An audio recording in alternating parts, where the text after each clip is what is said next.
everyone, welcome back to my channel, or welcome if you're new. Today we are going to be talking about the 8 books that I read in March. So this month went pretty good for me. I think it was pretty even across the board. I finally got another 5-star read. Can't wait to tell you about that one. I was very pleased. So we'll start right at the beginning. The first book I read this month was Project Hail Mary by Andy Weir, and I gave it 3.5 stars. I wanted to love this book. I really wanted to love this book, you guys, but I just didn't. So basically, if you don't know, this is a pretty popular book. It's very beloved, and I can see why people really love it. It just didn't, the ending really pushed it down for me. But let me tell you what it's about. So this book follows a man who wakes up on a spaceship and he has amnesia. And he doesn't remember who he is or why he's there, and then basically he is the only human that will be able to save the entire planet. So he gets his memories back slowly and has to figure everything out. He's alone on the spaceship. The crew members that were on the spaceship have passed away, and so basically he's just left with kind of this mystery, and then it goes from there. When I got to about the halfway point, I was like, okay, I'm really liking this. There was some new plot points that were introduced that I really enjoyed, that I didn't see coming, and that I was happy about. And then the ending just fell really flat for me. I can't tell you why I didn't like the ending because I feel like it would spoil the entire book. But I just felt like his decisions weren't good. Wow, can I be any more eloquent in my reviewing? No, I just didn't really like the decisions that he made and his motivations behind them. And overall, him as a character, I found the more I read, the more I didn't like him. And the more I was like, okay, you're actually pretty insufferable. And the book does acknowledge this to a point, but then it also ignores it. So, you know, kind of a mixed bag for me, which is why I gave it 3.5. Like, there were still things I really liked about it. I really wanted to finish. I really wanted to know what was going to happen. I was very interested in all of the plot points. It's a very science-heavy book, which I really enjoy, and I thought that it was well written. The ending just was like, so close, but not quite there for me. So, you know, that was a bummer. Starting it off strong with a bummer. The next book that I read was Exit Strategy by Martha Wells. I gave this 4 stars. I've been really enjoying the Murderbot series. This is the third, is it the third? The 4th one. I didn't realize I had read that many. This is the 4th book in the series. I am enjoying, basically, the Murderbot series follows Murderbot, who was what it sounds like, a murderbot. A robot designed to kill, to protect a hired mercenary, basically, but like a robot, so it doesn't think for itself. But this robot does think for itself because it has hacked into the mainframe and can make its own decisions now, and so you're following it as it like figures out who it is and what's going on and you know, what it wants to do with its life now that it's free. Anyway, so this book just continues in the Murderbot's journey of self-discovery, and then also uncovering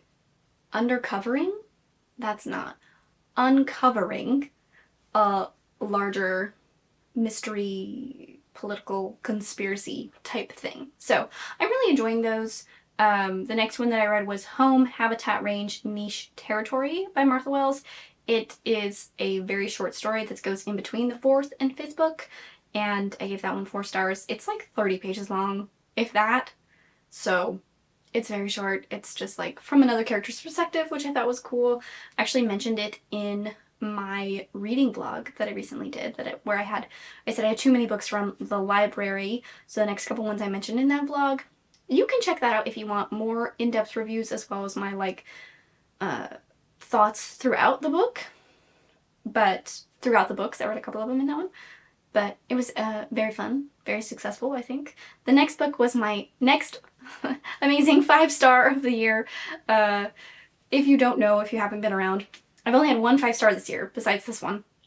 And it was a reread of To Kill a Mockingbird, which I mean is an amazing book. That's why I give it 5 stars. But I was like, okay, this is a big bummer that I haven't had more 5 stars. I finally got another one, and that is Everything is Tuberculosis by John Green.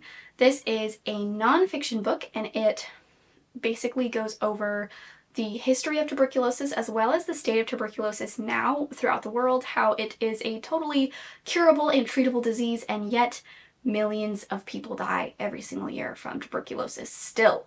And so it talks a lot about medical inequality, which is something that I think is really important and can kind of get lost, I think, in discussions about these types of things. But it is something that is very, very prevalent in the world today.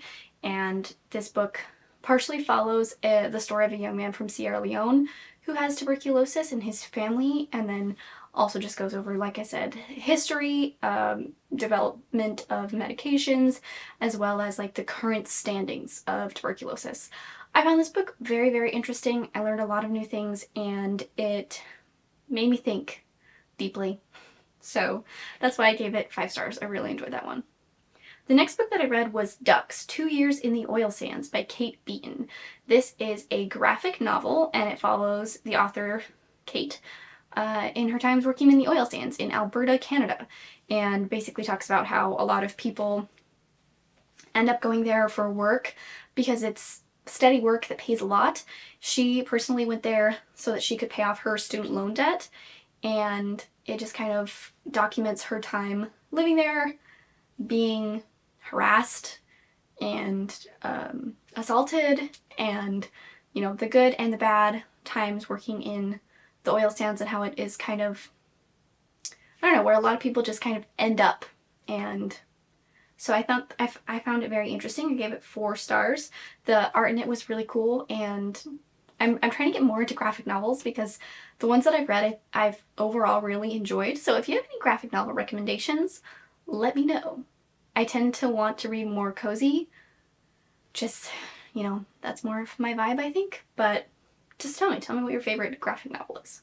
The next book that I read was the last book from the library vlog, and that was The Decagon House Murders by Yukito Ayatsuji and translated by Ho-Ling Wong. I gave this book 4 stars. I really, really enjoyed this one. I thought it was really fun. Basically, you're following a group of students who go to an island where some murders have occurred.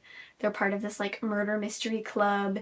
It's very And Then There Were None. Like, it literally mentions And Then There Were None in the book, and if you don't know, that's a book by Agatha Christie, and they get picked off one by one. And it was really interesting. I did not guess who the killer was at all. The mystery really sucked me in. And something that I also found really cool is that it had the perspective from the people who were on the island, as well as a few characters who were not on the island. So I thought that was very interesting. I really like how this book was written. I think it was really fun. The only reason that I knocked this down 1 star was because while the motive made sense and it was explained, I just would have liked to have a little bit more backstory to fully understand the motive, because killing that many people, like, you have to have a really good motive for it. And I understood the motive, but I just wanted a little bit more to like really understand the motive, if you know what I mean. So that was The Decagon House Murders. The next book that I read was Shark Heart by Emily Havoc. I gave this 4 stars. This follows a couple who have recently got married, and the husband is given the diagnosis of a shark mutation. And in this kind of alternate reality, I guess, mutations are pretty common as like a medical disease and not something that they have found a cure for. A shark one is pretty rare, and you're following him as he turns into a shark and has to be released into the ocean. That's the first part of the book, and then the second part of the book follows his wife's mom. And I found that really interesting, but it did kind of take me out of the story a little bit. Like, I was really invested in the story of the couple, but then once we went to her mom, it kind of took me out, and it took me a while to like get back into her mom's story. The third part is Lewis, the husband, while he is a shark. the epilogue is about his wife. So I did think that this was a really interesting story. The premise is really, really cool. Like, the idea that people could just mutate into animals is really interesting, and I think that it had a lot to say about chronic illness as well as terminal illness and how people handle that and cope with that. And there were some parts that really resonated with me as someone who has chronic illnesses. There was one part where one of the characters says that she blames her body for so much that has gone wrong in her life, and that's something that I really resonated with. It's really easy to blame your body when your body doesn't work correctly. That's something that I try not to do. I don't want to demonize my body because it doesn't work correctly, but it's hard not to sometimes. It's really hard not to, especially if like you're in a lot of pain and you're trying to figure things out, trying to get a diagnosis, trying to figure out which medications work. It's just such an arduous process that it's easy to blame your body and hate your body. And so that was something that really resonated with me. I think this book is really touching. It just wasn't quite there. Like, there was times in it when I was like, I can see that the book wants me to feel a lot of emotion right now, and I feel emotion, but not to the level that I think that it was really trying to create, I guess. And so that's why I gave it 4 stars, but it's still an amazing book. I still would recommend it. I think that it was really interestingly written, and I flew through it. I read it really fast. I think I only read it in like a day. And the last book that I read, I actually finished just like an hour-ish ago, and that was An Absolutely Remarkable Thing by Hank Green, John Green's brother. And I gave it 4 stars. So basically this follows a young woman named April who finds a large statue, and it has armor and it's huge in New York City, and she documents it with one of her best friends, and it goes viral. And it basically is a look into fame, how it changes people for the better and for the worse, in a lot of ways the worse in this book, and then also just kind of documents people trying to figure out what this thing is, because there's like 60 identical ones that have shown up throughout the entire world all at the same time. And so people are trying to figure out like what it is, where it's coming from, what its purpose is. And I found it really interesting. There was a lot of things in this book that really irritated me with like the way the characters acted, mostly the main character, but it was acknowledged throughout the book that like the things that she was doing weren't smart and that she's a flawed main character. And so I think that's what I appreciated about it, was that like even though I didn't like what she was doing, I liked the way that it was acknowledged by her, because she's the one who's like the narrator. And so, you know, there's a lot where she's like, yeah, I should have not done that. And so I think that's I think it's a really interesting way to portray a real human, a flawed human being who makes mistakes. And I found this book really interesting. I think that, if I'm remembering this correctly, I think that when this first came out, people thought that it was going to be standalone, and thought that it was going to be standalone for like a long time, until a second book came out, I think last year? What's it called? A Beautiful Endeavor or something? Hold on. A Beautifully Foolish Endeavor. Oh, it came out in 2020. So not last year. I don't know why I thought it was more recent. You know what? Actually, I do know why I thought it was more recent, because I heard about it on the Books Unbound podcast. I love them. I've talked about them lots here before. Go listen to their podcast. They're great. But I listened to like their entire podcast last year, and I caught up, but they started the podcast in 2019. So it was breaking news, but I heard about it last year. So that's fine. I think I will read the second one, just because like I'm really curious. The first one ends on like a little bit of a cliffhanger, so that'll be really interesting to see how it goes. But yeah, those were the books I read this month. Overall, a pretty good reading month.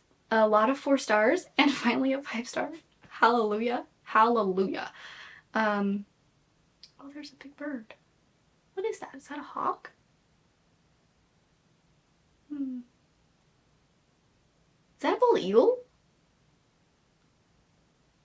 Y'all, I just saw a bald eagle out my window.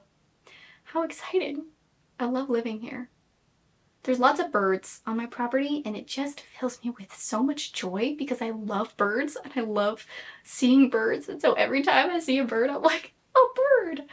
Anyway, all that to say, thanks for being here. Tell me what your favorite read of March was and when you're looking forward to reading in April, and I'll see you in the next one. Bye!